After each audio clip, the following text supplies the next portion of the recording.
Hello மக்களே, ஒரு ஒண்டர்ஃபுல்லான morning. நீங்கள் காலம்பற எந்திரிச்சோடனே உங்கள் கண்ணில் இந்த மாதிரி ஒரு சன்ரைஸ், அதுவும் முக்கடல் சங்கமிக்கிற நம்ம கன்னியாகுமரி சன்ரைஸ் பாயிண்ட்லேருந்து உங்களுக்கு இந்த வீடியோவை ப்ரெசென்ட் பண்ணுறதுல நான் ரொம்பவே சந்தோஷப்படுறேன். நார்மலாக இந்த மாதிரி வீடியோஸ் ஒரு 3 மினிட்ஸ் சிங்கிள் டேக் ஷார்ட்டாக உங்களுக்கு ப்ரெசென்ட் பண்ணியிருக்க மாட்டாங்க. நான் உங்களுக்கு இதை ப்ரெசென்ட் பண்ணுறேன். 3 மினிட்ஸ் நான் ஸ்டாப் ஃப்ரம் சன் ரைஸ் ஆகிறதுலேருந்து ஃபுல்லாக எழும்பி முடிகிற வரைக்குமான வீடியோ இதில் நீங்கள் பார்ப்பீங்க. ஆக்சுவலாக ஒரு 6 இடத்துல தான் இந்த மாதிரியான எக்ஸாட்டிக் சன்ரைஸ் வியூ உங்களால் பார்க்க முடியும் வேர்ல்டுலே. அதில் 2 நம்ம இந்தியாவில் இருக்குது. ஒன்று இந்த கன்னியாகுமரி, இன்னொன்று டார்ஜிலிங்கில் இருக்கிற டைகர் ஹில்ஸ், அதாவது டார்ஜிலிங்கில் இருக்கிற டைகர் ஹில்ஸ். அடுத்து வந்து பார்த்தீங்கன்னா உங்களுக்கு ஹவாய், கம்போடியா, அப்புறம் ஜப்பான், கிரீஸ், இந்த 4 பிளேஸ்லேருந்தும் உங்களால் பார்த்துட முடியும். பட் இந்த அளவுக்கு ஒரு முக்கடல் சங்கமிக்கிற இடத்துலேருந்து கிடைக்கிற இந்த வியூ உங்களால் வேறு எங்கேயுமே என்ஜாய் பண்ண முடியாது. அதனால தான் 3 மினிட்ஸ் சிங்கிள் ஷாட்டாக இந்த வீடியோ எடுத்து உங்கள்கிட்ட ப்ரெசென்ட் பண்ணுறேன்.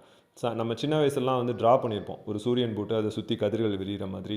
இதை நம்ம ஊர்லேருந்து நம்ம பார்த்துட முடியுமே அப்படின்னா அந்த மாதிரி ஒரு வியூ உங்களால் பார்க்க முடியாது. இப்போ நீங்கள் பார்த்துட்டு இருக்கீங்க இல்லையா, சூரியன் வந்து கடலுக்குள்ளேருந்து வரும்போது அந்த வானம் எப்படி ஆரஞ்சு கலரில் அப்படியே ஒரு ரெட்டிஷ் ஆரஞ்சாக மாறுது. அந்த சூரியன் வந்து ஒரு பால் மாதிரி கீழேருந்து மேலே வந்து அதோட கதிர்களை விரிக்கும் போது அதை நீங்கள் நேரில் பார்க்குற அந்த எக்ஸ்பீரியன்ஸை உங்களுக்கு கொடுக்கணுங்கிறதுக்காக தான் இந்த அளவுக்கு ஒரு மெனக்கெட்டு ஒரு 3 மினிட்ஸ் ஒரு ஷார்ட்டை கண்டினியூஸாக எடுக்கிறது எவ்வளோ கஷ்டம், அதை எடுத்து உங்கள்கிட்ட ப்ரெசென்ட் பண்ணிகிட்டு இருக்கேன். ஆக்சுவலாக கன்னியாகுமரி போனீங்கன்னா ஜஸ்ட் ஷீஷோருக்கு பக்கத்தில் ஒரு ரூம் எடுத்துக்கோங்க. ஒரு 1000லேருந்து ஒரு 1500 ருபி வரும். ஒரு 3 பர்சன்ஸ் ஷேர் பண்ணிக்கிற மாதிரியான ரூம் எடுத்துகிட்டு மார்னிங் ஒரு 5 o'clock எழுந்து அங்கே போய் பார்த்தீங்கன்னா அவ்வளோ க்ரௌடாக இருக்கும். 5 o'clock போனீங்கன்னா நீட்டாக ஒரு பீஸ்ஃபுல்லான இடத்துலேருந்து உங்களால் இந்த மாதிரி ஒரு சீனிக்கான வியூஸ் பார்க்க முடியும். அந்த மாதிரி ஒரு வியூ ஒரு 6 o'clockலேருந்து 6:15 டெஃபினட்டாக உங்களால் பார்த்துட முடியும். பனிக்காலத்தில் போனீங்கன்னா கொஞ்சம் அந்த ஸ்னோ மிஸ்ட்லாம் இருக்கிறதுனால உங்களுக்கு அவ்வளோ தூரம் தெரியாது. பட் வெயில் காலத்தில் போகிறப்ப சூப்பர்வான ஒரு வியூ, இப்போ நீங்கள் பார்த்துட்டு இருக்க மாதிரியான வியூ உங்களால் பார்க்க முடியும். நான் கன்னியாகுமரி போனீங்கன்னா அதோட மட்டும் இந்த வியூ மட்டும் கிடையாது, இதோட சேர்த்து நிறையா பிளேசஸ், நாகர்கோயிலில் இருக்க அந்த டெம்பிளாக இருக்கட்டும், தென் போகிற வழி உங்களுக்கு சவுத் சைட்லேருந்து போனீங்கன்னா திருநெல்வேலி நெல்லையப்பர் கோயிலாக இருக்கட்டும். நெல்லையப்பர் கோயிலோட வீடியோலாம் நம்ம போட்டிருக்கோம், ஷார்ட் சீரிஸில் ப்ரெசென்ட் பண்ணியிருக்கேன் பாருங்கள். தென் வந்து திற்பரப்பு வாட்டர் ஃபால்ஸ். தென் இந்த கன்னியாகுமரியிலே பார்த்தீங்கன்னா ஒரு டிடிடி திருப்பதி கோயில் ஒன்று இருக்குது.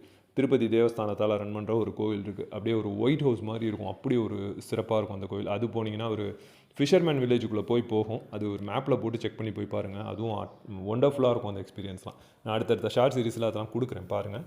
இதுக்கு முன்னாடி இருக்க ஷார்ட் சீரிஸில் நம்ம அந்த வெயிட்டிங் பீரியட் ஒரு 5 o'clockலேருந்து வெயிட் பண்ணோம் இல்லையா, அது எப்படி இருக்கும் அந்த சீஷோர், அங்கே எப்படி க்ரௌட் இருந்தது, விவேகானந்தர் சிலை எப்படி இருக்குது இருட்டில், அந்த கிளாஸ் பிரிட்ஜ் இப்போ போட்டாங்கல்ல, அது ஒரு லைட்டிங் எஃபெக்ட்ஸ், இது எல்லாமே காமிச்சு தான் இந்த கன்னியாகுமரி சீரிஸ் நம்ம கம்ப்ளீட் பண்ணியிருக்கோம். பிளேலிஸ்ட் கன்னியாகுமரி, நாகர்கோவில், திருப்பரப்பு, இந்த பிளேலிஸ்ட்டை டச் பண்ணிங்கன்னா சீரிஸில் வீடியோ ஷார்ட் சீரிஸாகவே கொடுத்துருப்பேன் ஈஸியாக பார்க்கறதுக்காக.